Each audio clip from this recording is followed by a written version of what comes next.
Laki-laki diurut. Assalamualaikum warahmatullahi wabarakatuh. Waalaikumsalam warahmatullahi wabarakatuh. Bismillah. Alhamdulillah. Alhamdulillahilladzi an'ama 'alaina bi anwa'in ni'am bi ni'matil iman wal islam wa bi ni'mati sihhati wal afiyah wa bi ni'mati allati an ta'uddu ni'matallahi la tuhsuha. Asyhadu an la ilaha illallah wahdahu la syarika lahu wa asyhadu anna sayyidana Muhammadan abduhu wa rasuluh. Allahumma shalli wa sallim wa barik ala sayyidina Muhammadin.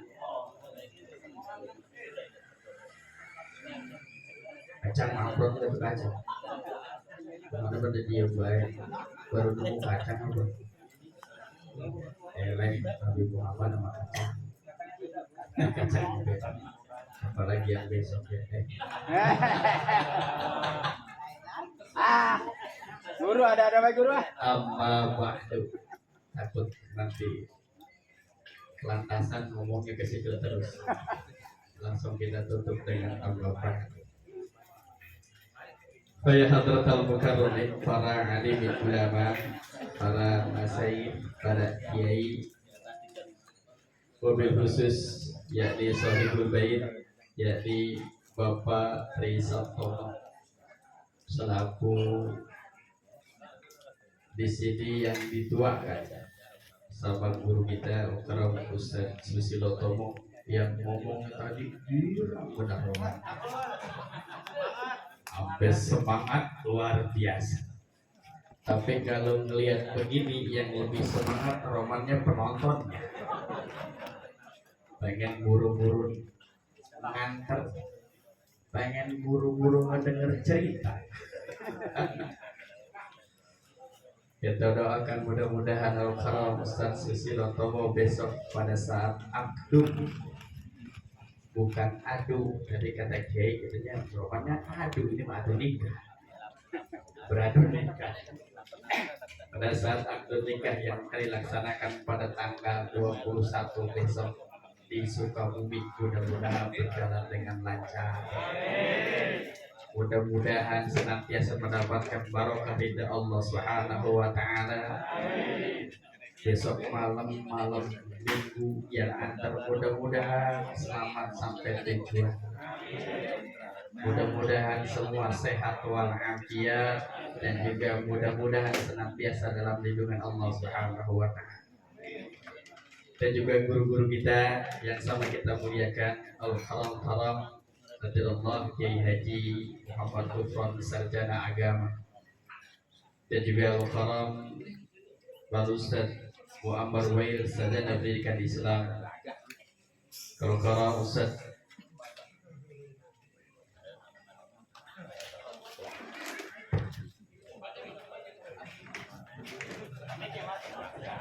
bukan Ustaz yang mati miliknya, juga Al-Karam Ustadzul Hammam Hamad, dan juga Al-Karam Ustadz Mata Hidayat, Al-Karam Ustadz Ubaidillah, orang tua kami, dan juga ketua lingkungan di wilayah RW 02 yakni Kiram Bapak dari sekaligus Ketua DKM Masjid Fatimahul Jamal, dan juga Al-Karam Ustadz Rahman selaku Ketua lingkungan di RT 01 RW 02, dan juga Ikatan Keluarga Manunggal, di mana ya alhamdulillah daripada para pengurus, para pendiri bisa hadir, dan juga seluruh jamaah rahimahullah. Puji syukur pada Allah, kita ucapkan alhamdulillah. Di bulan Syawal ini kita masih bisa berkumpul. Bahagianya luar biasa. Selain kita bahagia bulan Syawal, ternyata kita dibahagiakan oleh keluarga kita, dibahagiakan oleh kabar yang sangat bahagia. Jangankan yang bersangkutan, kita saja bahagia. Maka ini adalah nikmat dari Allah yang patut kita syukuri. Bersyukur terus. Mudah-mudahan nikmat kita terus ditambah oleh Allah Subhanahu wa taala. Salawat dan salam semoga tercurahkan kepada kehadiran baginda alam Nabi kita Nabi Muhammad sallallahu alaihi wasallam. Ini ngomong nggak boleh panjang-panjang, Pak. Jam 9 kita harus kelar. Udah pengen buru-buru nyampe pagi soalnya. Ini pantasnya nih udah ngebayangin kayak gimana deh. Nih kayaknya yang ngebayangin gimana itu sebetulnya yang agak juga sih kayaknya.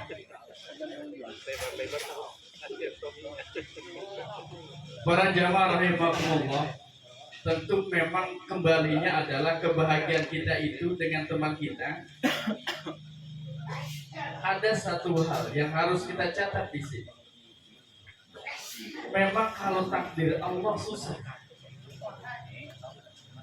Kata kita yang sudah ngalamin, katanya menikah itu enak, apalagi kawin. Nikahnya enak, apalagi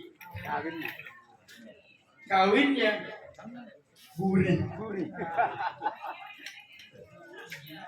Tapi apa? Gak bisa dipaksa, Pak. Hal yang sudah kita pelajari bahwa memang garisan takdir Allah luar biasa.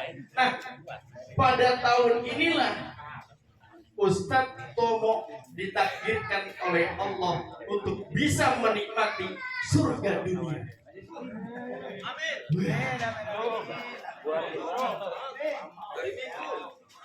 Tahun ini ditakdirkan. Maka kita doain mudah-mudahan sekali lagi apa yang beliau munajatkan kepada Allah dikabul Allah Subhanahu wa taala. Tinggal selangkah lagi kenikmatan surga dunia luar biasa. Maka tadi kata Kiai katanya pasti ini omongan malam pertama adalah menyesal. Kenapa menyesal? Gak dari dulu lah takdir, Pak. Takdir itu susah. Karena model kayak kita saja nih, kita kan sudah merasakan betapa nikmatnya, betapa gurihnya, betapa lezatnya.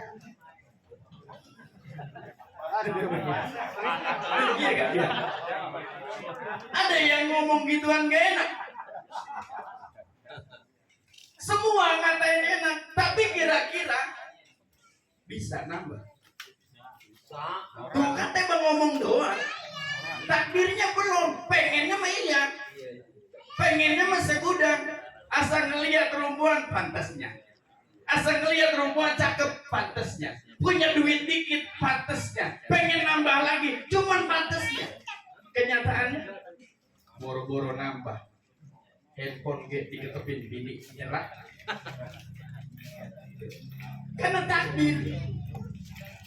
Lah kita mau pengen 2-3, kalau membuka takdir susah. Orang kaya emang bisa kawin berkali-kali. Tahu kawin banyak. Ini ada yang pengalaman apa nih?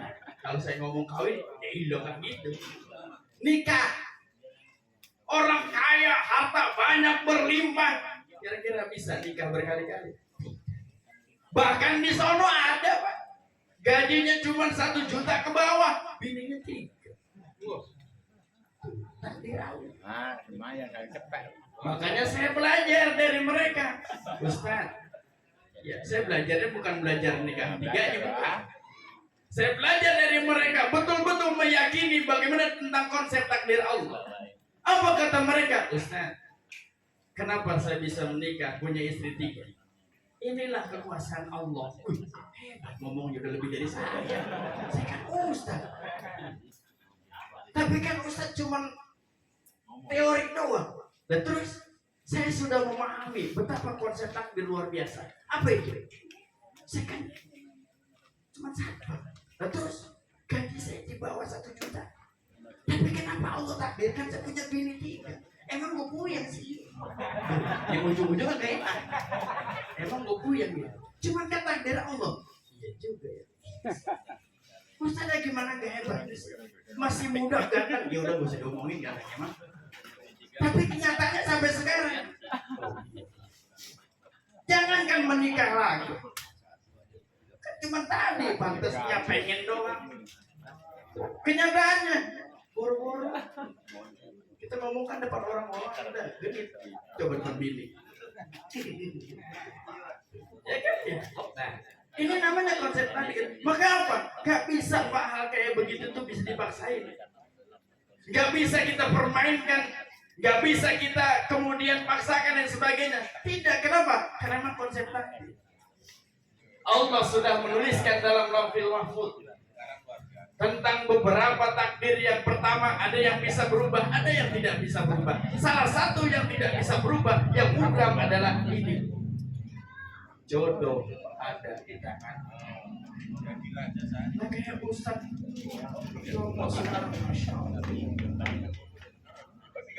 istrinya Pak, calon istrinya ini betul-betul yang dihadirkan oleh Allah itu adalah bidadari yang sangat luar biasa. Dicobain. Lah, tapi jangan nyobain, dicobain.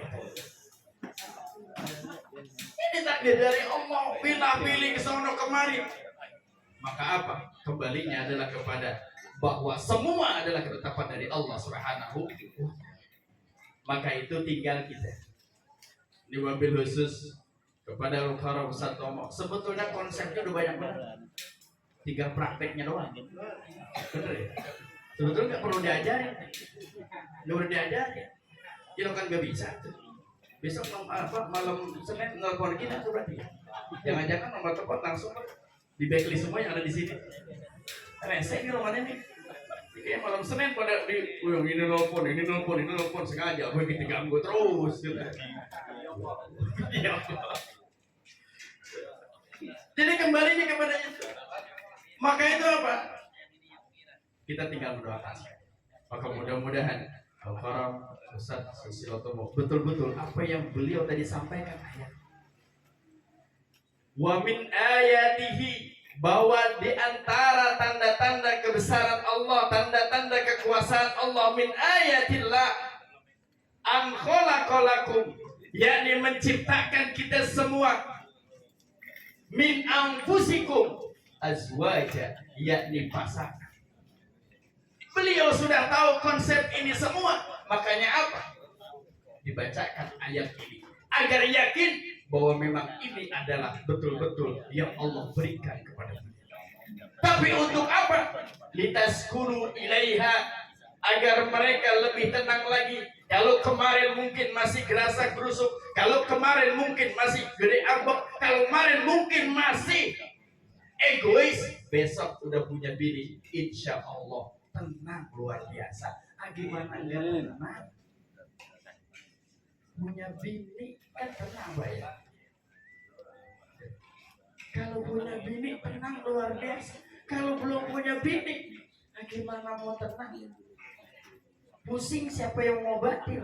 Kalau ada bini, pusing diobatin sama bini. Betul-betul. Jangan-jangan yang ngomong betul itu bukan malah diobatin dia, malah pusing ada bininya. Masuk angin ada yang ngerokin Pak Ustaz. Masuk angin ada yang ngerokin. Emang ngerokin sembarangan Pak? Teman saya cerita, indahnya Pak dipijit, gak usah katanya panggil orang tukang pijit. Kalau sudah menikah, istri saja suruh pijitin Pak. Pasti yakin sembuh. Lah iya, gimana nggak mau sembuh yang dipijit? Terusin lah. Terusin. Jadi gimana terusin juga? Ya memang begitu. Bahkan kalau cerita teman saya begini, istrinya capek, dia minta pijitin sama suaminya. Sebetulnya kan doraka. Istri kalau minta pijitin sama suami sebetulnya doraka. Tapi sebetulnya suami yang harus sadar diri. Mama capek. Iya, pijitinnya. Tapi mohon maaf, biasanya kalau pakai dipijitin itu kan pakai minyak. Iya. Bajunya buka. Loh, kok bukan? Lah kan kalau pijit bukan bajunya yang dipijitin minyaknya. Oh iya ya, dibuka. Habis itu dipijit. Ini nyangkut kayaknya ini nyangkut di apa? Nyangkut di ini yang ada sangketannya. Apanya ada sangketannya, Pak? Tuh. Nyangkut di situ. Buka ya, buka. Asik-asik lon. Udah ngeduluin aja. Tuh. Bener Pak, sembuh ternyata. Sembuh. Cuman dipijit doang bentaran, nggak lama. Emang pijitnya lama enggak? Tuh, yang lain yang lama. So tahu dia. Kayak yang perbuatannya lama aja. Tuh, Pak.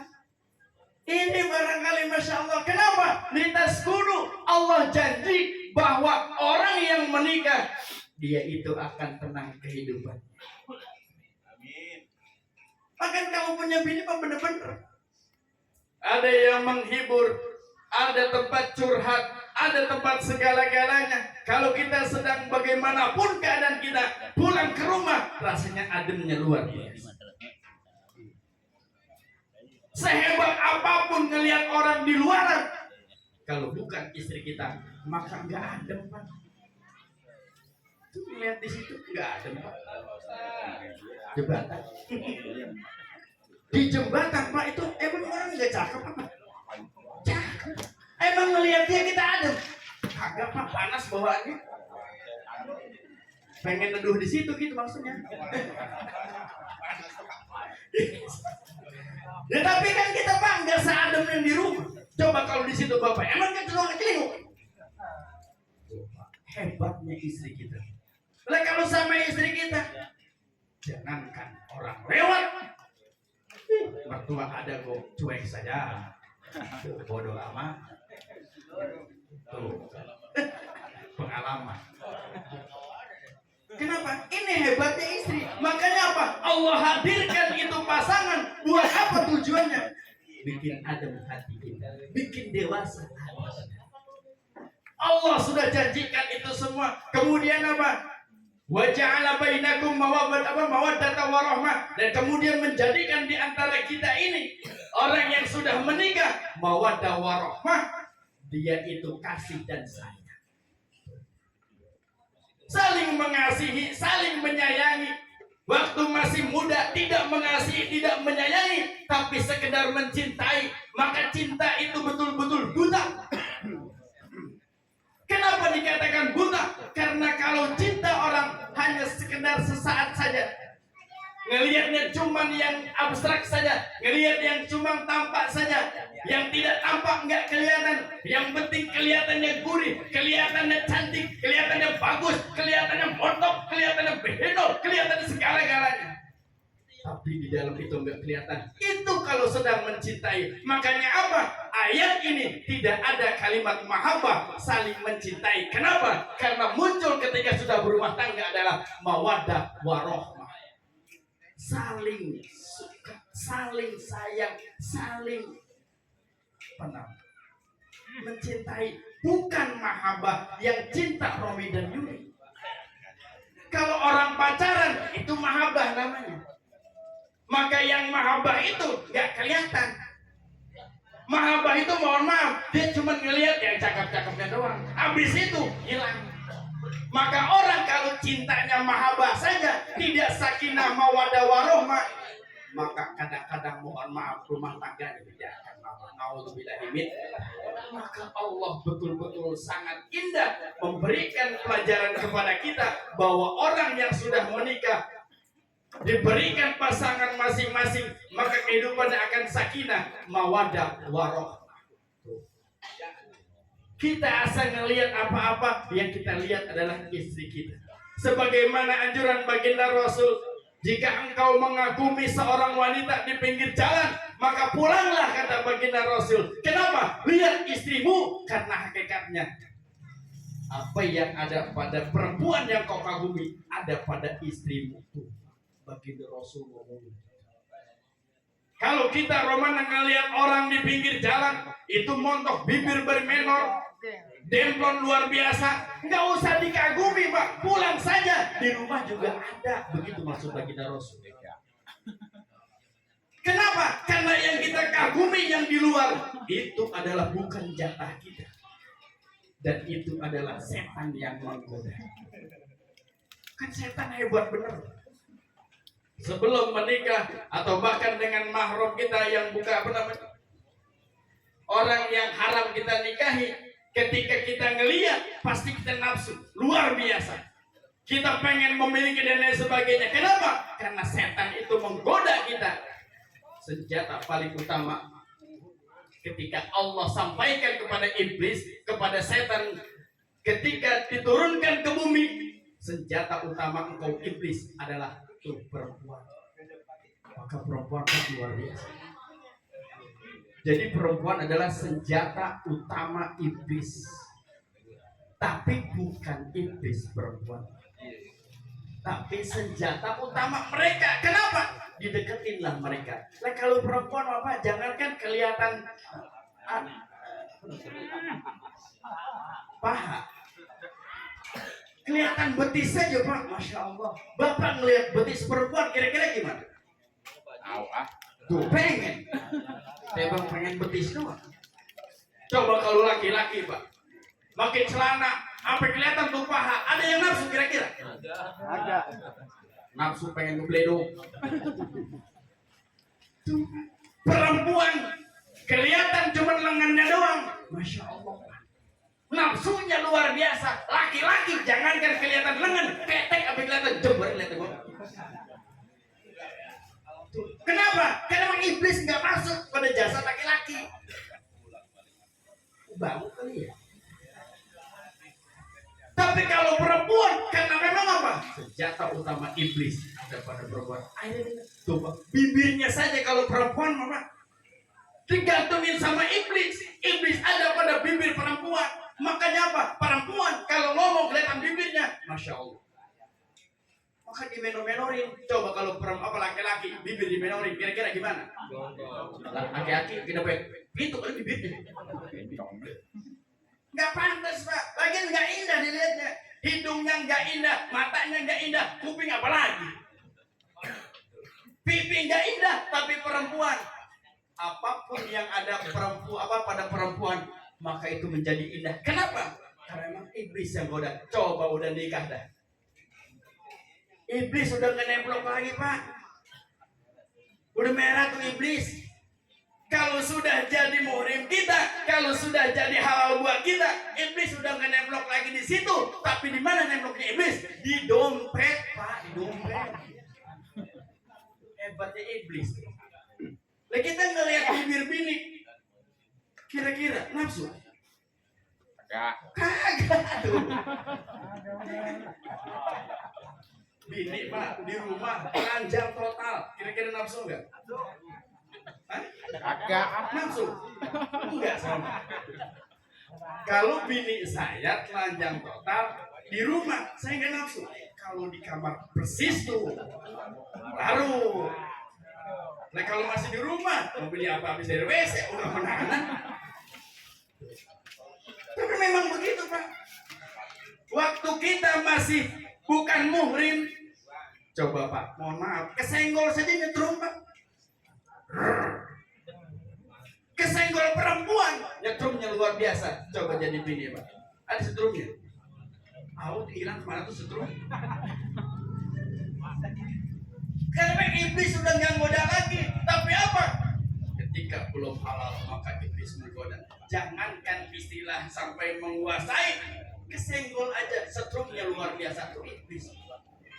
Masya Allah. Timbullah syahwat dalam diri kita. Begini begitu. Makanya zaman sekarang kalau nggak ada iman, masya Allah. Tadi Pak lihat TV itu, orang kalau nggak punya iman, ngelihat anak kandung aja, masya Allah. Ngelihat anak kandung Pak, alasannya apa katanya? Ngobatin gatal. Ya Allah. Nggak punya iman, iblis nemplok Pak itu. Bukan hanya sekedar di anaknya yang nemplok, tapi iblis semua digoda sama dia. Makanya kita kalau nggak punya iman sudah, yang dari sono iblis kawe-kawe, yang di sini pun iblis langsung respon. Akhirnya apa? Dua iblis langsung bersama dibawa kedua-duanya tuh. Nah kalau misalnya bapaknya nggak ada iblisnya, bapaknya ada imannya, dia akan beristighfar kepada Allah. Masya Allah, nah kamu tuh ini jangan begini, ini aurat, nah kan gitu Pak, salah seorang tua. Nah masa gatel anak ini digarukin, garuk kan nggak pakai tangan, dicentong, tuh pakai perabotan, pakai perabotan, iya perabotan cilok. Nah, makanya apa? Kembalinya adalah betul-betul kita belajar di syariat agama. Agar apa? Kita selamat. Kita rumah tangga tidak akan hidup sakinah mawaddah warahmah kalau kita nggak punya iman. Makanya ar-rijalu qawwamuna 'alan nisa adalah ketika seorang laki-laki dia punya iman di hatinya. Kalau laki-laki nggak punya iman di hatinya, maka laki-laki tidak bisa berada pada kondisi sebagai pemimpin terhadap wanita. Laki-laki yang dia rijalu qawwamuna 'alan nisa karena memang dia memiliki keimanan. Akhirnya apa? Mohon maaf Pak, zaman sekarang kadang-kadang ada perempuan yang gajinya lebih tinggi, tapi kalau dia nggak punya iman, dia sudah patah. Tapi kalau punya iman, di manajemen dengan baik, ibu atau bunda atau mama, silakan mama gunakan dengan sebaik-baik. Cuma gaji saya segini, ini buat mama tetap. Nah kalau orang nggak punya iman, duit lo, duit gua, duit lo. Kan zaman sekarang begitu katanya. Duit perempuan, duit laki-laki, duit perempuan, laki-laki mana? Tuh akhirnya banyak orang susah, pusing dia. Ini namanya bukan sakinah mawaddah warahmah. Kenapa? Karena manajemen hatinya. Dengan apa manajemen hati? Dengan iman kita. Makanya penting banget ngaji-ngaji, penting banget ngeriung-ngeriung begini. Biar apa? Hati tenang, bisa memanajemen keluarga. Orang kalau jauh sama yang namanya riungan begini nih, maka manajemen keluarganya itu bisa jadi berantakan. Kenapa? Karena imannya nggak ada. Karena sekali lagi tadi, yang mampu memanajemen sesuatu hal dengan baik adalah hati. Maka pantaslah kalau Agim itu menggembar-gemborkan tentang konsep manajemen kolbu, karena hatilah yang bisa memanage. Kita bakalan kalah Pak dengan perempuan kalau kita nggak punya iman. Kalau kita punya iman, insya Allah kita akan menjadi ar-rijalu qawwamuna 'alan nisa. Maka kehidupan baru sakinah mawaddah udah lewat. Itu terus kemana? Dia mati. Itu saja barangkali yang bisa saya sampaikan. Karena kalau sekali kita kalau ngomongin masalah bekal menikah, beliau udah ahlinya. Iya, kita ahli cuma tinggal besok kita ngeliat perbuatannya doang. Nunggu kabar Pak, besok harap-harap cemas, gimana? Ya itulah, tapi insya Allah ilmu laduni yang kayak begitu Mak nggak perlu diajarin teman-teman, gak usah ikut-ikut udah, gak usah ngajarin apa-apa, bisa yang begitu Mak, ya taruh Mbah juga gak usah ngajarin Mbah gitu ya, walaupun Mbah udah ngerti buat gua udah pokoknya bisa udah gitu Mak, ya. Nah itu saja barangkali, insya Allah sekali lagi kita doakan mudah-mudahan karena Ustaz Suswotomo besok kalau salah besok di sini ada Marima ya. Mudah-mudahan berjalan dengan lancar. Kemudian kalau nggak salah malam minggu juga ya, malam minggu mau berangkat betul ya, malam minggunya kan ya, malam minggunya berangkat Pak. Jadi ini kudu tahu aja nih, tetangga-tetangga malam minggunya berangkat. Jangan kemari pas pagi-pagi hari minggu udah nggak ada orang, nggak ada udah. Insya Allah malam minggunya berangkat, mudah-mudahan sekali lagi diberikan kelancaran, dijaga oleh Allah Subhanahu wa Ta'ala, dan hari Minggu baru akad nikah. Mudah-mudahan ya hatinya ditenangkan, jangan sampai pengen bara-buru akhirnya malah asaduaan. Orang kata asyhadu alla, asaduaan, pengennya udah asaduaan baik ya. Itu mudah-mudahan sekali lagi berjalan dengan lancar dan keluarganya kalau nggak salah tadi siapa nama perempuannya Siti Aisyah. Aisyah, masya Allah, ini perempuan luar biasa. Aisyah, itu ada lagunya. Atau satu Susilo Tomo dan itu mulu. Itu buatnya bukan istrinya. Ya, emang bini dia bakalan diburu. Sekali berjalan dari saya mohon maaf para guru semua. Allahumma fiqh. Assalamualaikum warahmatullahi wabarakatuh.